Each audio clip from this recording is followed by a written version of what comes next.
The gala invitations had already gone out to 400 names when Walter Higgins stopped in front of the painting for the 9th night in a row and felt the same unease. That had cost him his career 20 years earlier. Walter was 61, a night guard at the Ashford Museum of Fine Art for 6 years, a quiet man who moved through the galleries after closing with a flashlight he rarely needed, since he had long since memorized every shadow the moonlight threw across the marble floors. Nobody on the daytime staff knew much about him beyond his name and punctuality. They did not know Walter Higgins had once been one of the most respected art authenticators on the East Coast, a man whose signature on a certificate of provenance had been worth more than most people's houses, until a single accusation 20 years ago ended all of it in one afternoon. The painting in question, occupying the center gallery for 3 weeks, roped off, spotlit, insured for $11 million, was billed as a rediscovered masterwork by a celebrated 19th-century landscape painter, purchased at auction after a bidding war that made headlines in 3 countries. The unveiling gala was in 4 days.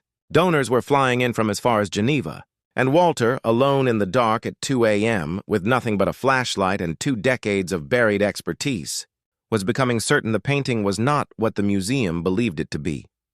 Before we continue, if you believe that expertise has no expiration date and truth wears no title, please like this video, subscribe to Kindness Tales, and share this with someone who needs to believe in people again today. Vivienne Sinclair was 38, the youngest chief curator in the Ashford's 110-year history, and this acquisition was supposed to be the achievement that finally silenced the board members who questioned whether she was ready for the role. She had fought for the funding, flown to 3 continents to verify the provenance chain, and staked her reputation, publicly and repeatedly, on the painting's authenticity. She had not slept properly in a month. She did not have room 4 days before the gala for a night guard's opinion. Walter approached her office on a Wednesday morning, waiting until her assistant stepped out, and knocked gently.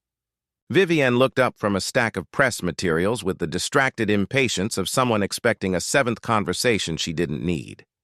"Miss Sinclair," Walter said, "I wanted to ask about the Fenwick acquisition. The landscape in the center gallery? Is this about the alarm sensor again?" Vivienne asked, already returning to her papers. "Maintenance fixed the sensitivity issue Monday. It's not the sensor," Walter said. "It's the painting itself. I've studied it during my rounds, and there are details in the crack lure pattern and pigment application that concern me. I used to work in authentication years ago, and you're a night guard, Mr. Higgins."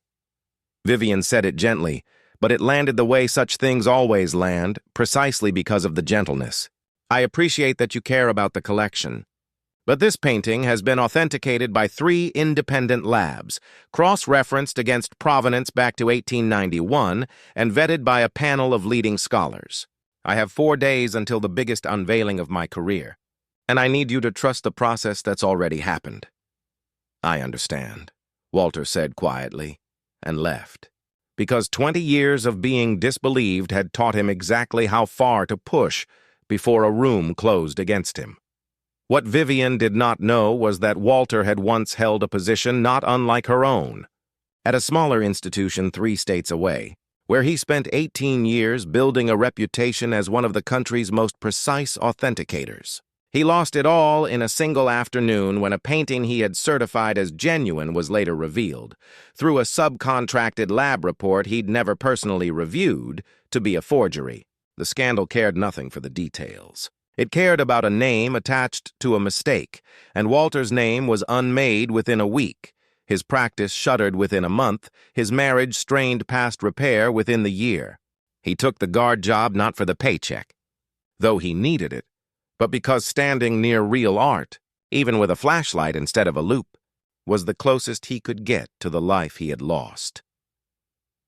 For 3 nights after Vivienne's dismissal, Walter said nothing further. He continued his rounds, continued stopping before the landscape, studying the fine web of cracks under the gallery's low light, and his certainty only deepened. The crack lure pattern was wrong for the painting's claimed age, too regular, too mechanically consistent, the kind that comes from artificial aging rather than a century of organic settling. And the green pigment in the tree line was a shade that, as far as his memory served, had not been commercially available until decades after the work was supposedly completed. On the fourth night, with the gala less than 72 hours away, Walter made a decision that terrified him more than anything had in 20 years.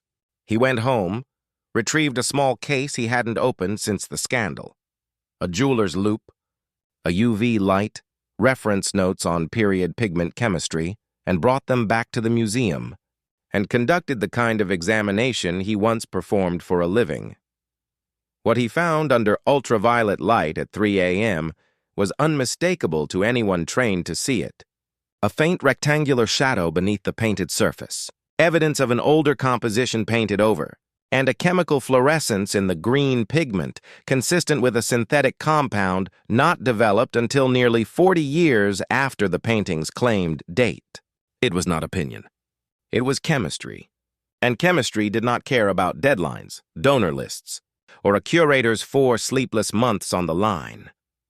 Walter spent the rest of the night writing a formal report, hands unsteady with fear of being unmade a second time by people who had already decided who he was allowed to be. He left it on Vivienne's desk before his shift ended with the UV photographs and went home not knowing whether it would be read or discarded. Vivienne found it at 7 a.m., initially annoyed at what she assumed was an overstepping amateur theory, until she read the second page and felt something cold move through her chest. The pigment analysis was specific in a way amateur concern never is. The photographs were methodologically sound. Whoever wrote this had not guessed. They had known, with the precision of someone who had done this work for a living. She called Walter into her office that afternoon, and this time she didn't glance at her papers while he spoke. "Where did you learn to do this?" she said, holding the report like something that might combust.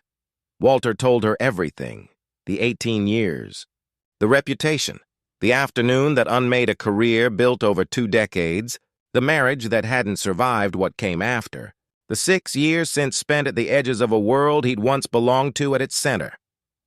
"I should have listened to you Wednesday," Vivienne said, her voice stripped of the polish it usually carried before donors and boards. "I dismissed you because of your title, not what you actually knew.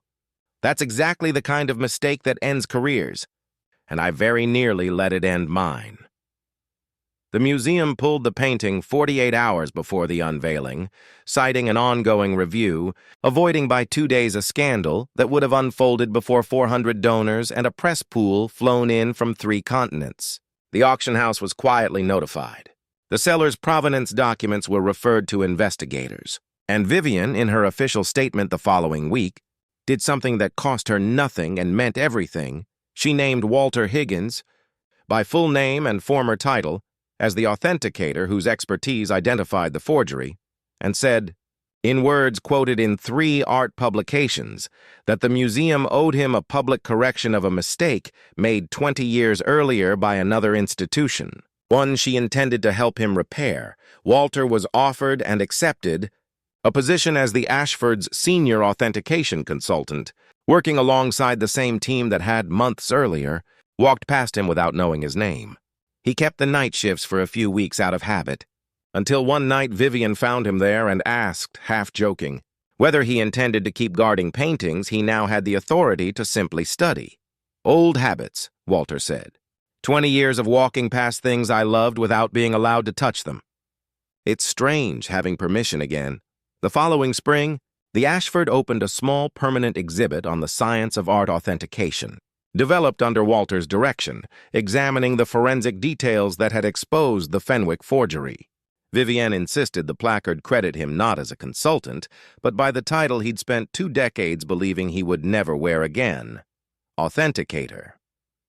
Walter stood before that placard on opening night in a gallery full of people who had once walked past him without a glance, and said nothing at all. He simply stood there, in the light, for a very long time.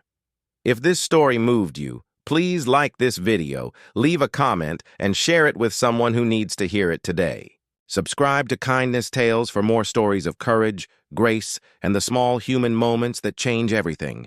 And tell us in the comments, has your expertise ever been dismissed because of the job title someone assumed defined you?